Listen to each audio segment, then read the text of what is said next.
Congratulations, you've received an offer on your home. Now you want to make sure you understand the various terms and obligations. You want to know what options you have in the negotiations so that you don't leave money on the table. Hi, I'm Dawn McGee, your neighborhood friendly realtor in beautiful Nova Scotia, and I will walk you through the parts of a purchase and sale agreement for here in Nova Scotia. The main part of an agreement of purchase and sale is the Form 400, which forms the basis of every agreement. There are also various schedules that can be attached to this contract depending on what type of property the offer is being made on. Some schedules are for vacant land, condominiums, mobile homes, income properties, but there's also schedules that deal with extra conditions for such as water and septic or leased equipment. The first part of Form 400 outlines the buyer and the seller of the property, the parcel ID, and the offer amount. Section 1 of Form 100 outlines the deposit, the money that is given by the buyer along with the offer to show earnest. It stipulates how much it's to be, when it's due, and who it is payable to. This amount gets applied to the purchase price upon closing. If this deposit is not received by that deadline, then the seller can determine the agreement null and void. If the buyer fails to complete the agreement after declaring all conditions were met to their satisfaction, then they forfeit the deposit amount, along with any other claim that the seller may have against the buyer. This does not preclude the buyer's option to withdraw from the contract based on any of their conditions not being met to their satisfaction. Section 2 goes into detail about the closing and conveyance of the property to the new owners. It defines the closing date, which can be on or before the specified time. It states that the seller has to have the property clean and vacant to facilitate a pre-closing viewing at that time. It also states that the buildings and fixtures of the lands that are to be purchased remain at the risk of the seller up until the closing date. So if anything happens to the property, the seller is to return it to the state that it was when the buyer put the offer in. Paragraph 4 of this section outlines that if taxes or leases are paid ahead on the property, then they must be adjusted and reimbursed to the seller upon closing. Section 2.5 declares what type of deed will be conveyed.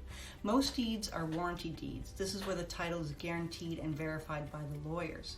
If it is a deed held by an estate, then it would be conveyed as an estate deed. Or if it is a bankruptcy, then the conveyance would be by a quit claim deed. Or in the case of a mini home that is not affixed to any land, it would be by general conveyance. Section 3 outlines the seller's obligation of information that they are to provide to the buyer to facilitate the sale on or before a certain date. These items can include covenants that may affect the property, any lease agreements, location certificates if available, a property disclosure statement if they are filling out one. Some realtors will also request copies of taxes or utilities in this section as well. Section 4 outlines the buyer's obligation that the agreement is subject to and that the buyer will be conducting inspections and reviews to their satisfaction on or before a specified date. The buyer has the opportunity to confirm financing, do property inspections, make sure they can get insurance, review the property disclosure statement or taxes and utilities, and any other conditions that they feel they would need to be satisfied before they went through with the deal. Once the buyer is satisfied with all the conditions, as of January 2022, they must fill out a Form 408 in which they declare all their conditions met to their satisfaction. If this form is not received by a specific time of the condition deadline date, then the deal automatically terminates. Section 5 has to do with a harmonized sales tax, and it's the seller's responsibility to confirm whether or not the property is subject to HST. Section 6 refers to the fixtures and chattels and what is to be included in the purchase price. Fixtures are those which require a tool to remove them, so that would mean a built-in dishwasher, shelving, light fixtures, curtain brackets, and blinds that may be attached to the property. It is here that is also noted when the buyer viewed the property and that the fixtures are to remain with the property. The section also outlines chattels, or those things that which aren't affixed to the property and can be moved manually by unplugging or just shifting. They're defined in this section. You'll typically see fridge, stove, washer, dryer in this section, but there is also space for other fixtures or chattels to be noted there. Section 7 is a blank space where an agent can put additional conditions as needed. Section 8 is the lawyer review. This is typically the first hurdle that is to be met, which gives your lawyer a chance to review the documents and make sure that all the wording and content is acceptable to him. Section 9 has to do with the property migration. The term migration refers to the paper-based deed of the land registry office being converted and accepted into a land database system.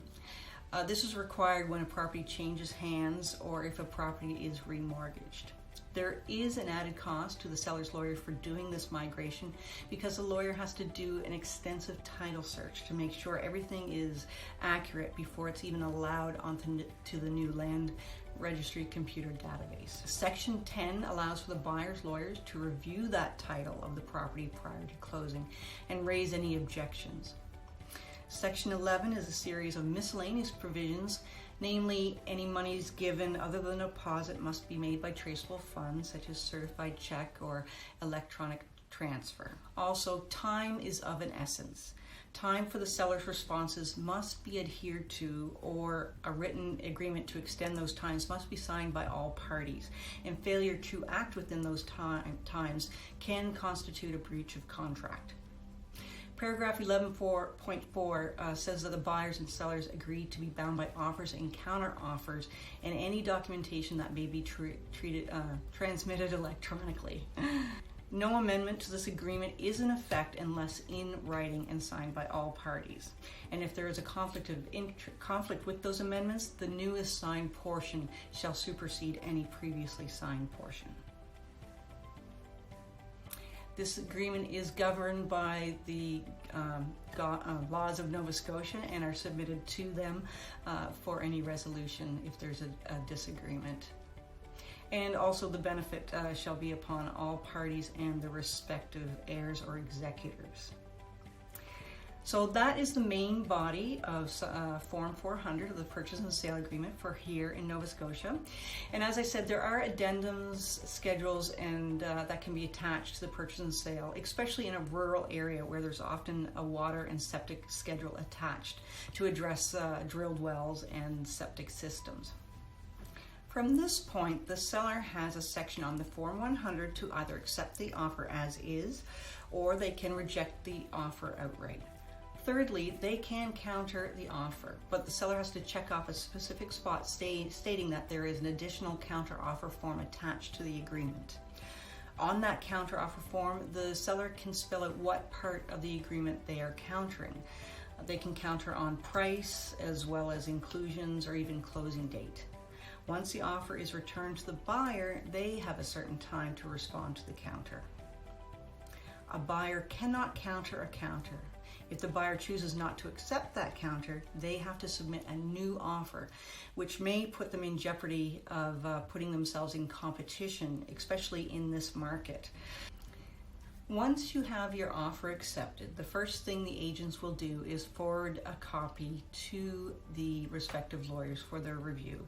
And of course, they'll send a copy to all parties of the full signed agreement, usually along with a cut sheet, taxes, utilities, and the property disclosure statement that the buyer's to review. From there, the buyer will start getting to work on getting their conditions met, such as booking the house inspection, sending the paperwork to their mortgage person, and whatever other conditions they may have in their offers. Most buyers prefer to get their conditions met sooner rather than later, just in case something comes up that they might have to call in another tradesperson to have a look at. Now, if the buyer does find something that they may want to renegotiate on, they do have the option to do that before their condition deadline date. They can do that with an amendment, requesting to amend that certain part of the offer. Now, the seller can either accept or reject that amendment, but the seller cannot terminate the offer just because the buyer has submitted an amendment. Once all the conditions are met to the buyer's satisfaction and the buyer has signed off on the Form 408 declaring as such, then the deal is considered firm and binding, and all the parties can start packing for closing day.